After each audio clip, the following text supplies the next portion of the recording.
Guitarian, and what a special guitar this is. This might look new. This is not a new Ibanez. This is a very special one. So I'll tell you all about it here in just a second.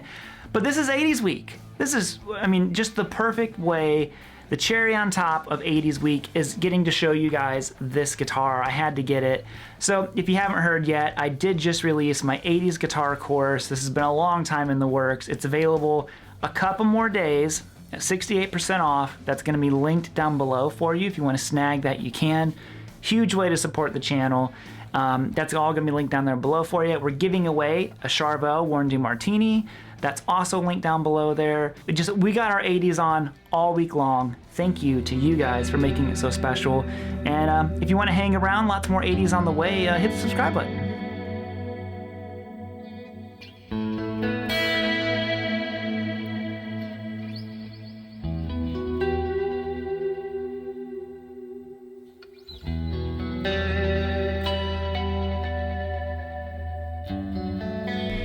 All right, let's do this thing. So what is this guitar? This is a 1987 RG550 in the very rare color of 5-alarm red. Not Road Flare red, 5-alarm red. Now, those who know, I'm not a big Ibanez guy, but there's one particular model of Ibanez that I absolutely love, and that is an RG550. Now, my buddy, Steve from Boston, sent this to me.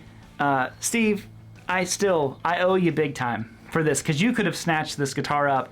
He knows, I mean, he's helped me look for 550s for years, and they were just kind of either way too expensive or they just kind of vanished for a while, the old ones. Here, real quick, I forgot to mention where I got the guitar from. It's the Reverb page, 5-alarm guitars. Awesome, awesome stuff. Check it out if you would. I'll link it down below. Just a real cool guy. If you don't know about 550s, the 87 is the first year of the RG550. And what's funny is I ended up buying this off of a guy who's the brother of another friend of mine off Reverb. Like, we had no clue that we were getting this guitar from each other. I'm like, man, this was just meant to be. And it's so cool. It's all original. This was like a collector's piece. That's why it's so clean. Barely played. A little nick on the top there. But, I mean, it is literally a time machine. Like, you open up the case and you're like, this is what a new 550 looked like back in the day. Because if you guys have seen my yellow Ibanez, it's right here. A lot of you guys who have gotten the course have mentioned, like, what is this red Ibanez you're using? And then we've never seen it before. So I use it, you know, all over the course. I'm like, I'm gonna do a video on it, I promise. I haven't had time to actually like do the video the right way yet. So this yellow Ibanez that you guys see me play all the time, you can see the frets. The fretboard's all dirty and played in. This is a 93. Overall, pretty similar. The edges on this one are a little bit sharper, I think probably just because it hasn't been played. And the pickups sound quite a bit different. But overall, similar-ish, but this one definitely has a slightly different vibe to it than what the 93 does.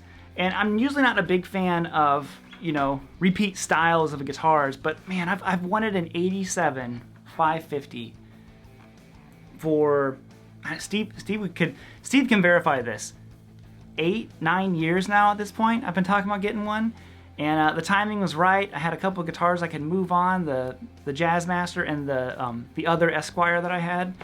I just got rid of those and I pulled the trigger on this thing, and it is amazing. Now when I got it, it needed setup really bad, but kind of something I thought was cool about this one that made me like verify even more. I'm like, oh, it's a good guitar. Like, I thought it was good.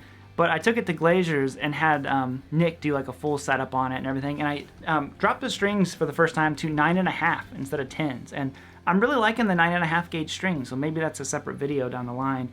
But even Nick was like, hey, that's a cool guitar. And I thought that was cool because, I mean, obviously the guys at Glazier's, I mean, they've got 59 Les Pauls, you know, Blackguard Tellys, no casters, everything coming through the shop. And he was like, that was a cool guitar. And I was like, awesome, you know, I mean, I thought it was cool, but you don't really see this stuff too much here in Nashville. You know, it's way more Fender Gibson kind of town than obviously like 80s shredder guitars.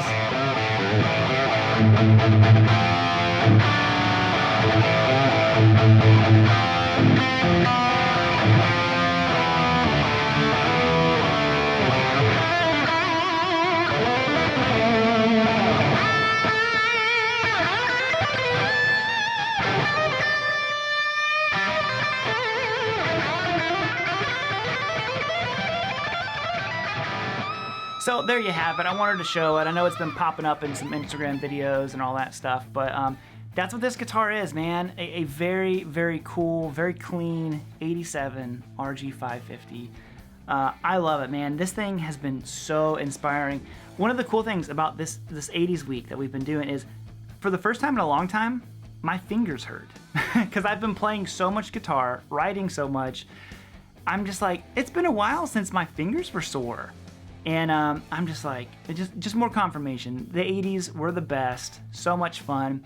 Thank you to everyone who's gotten the course. I really do appreciate it. We were already getting tons of good feedback from you guys. I'm just glad that you guys are digging the course. If you want to check it out while it's still on sale, you got a couple days left. It's linked down below for you. Check that out if you would. Enter the Charvel giveaway. And if you ever come across one of these old RG550s, man, don't think twice. Just get it. So I'm out of here, guys. Oh, you know what? I might be plugged in. And let's end it bluesy.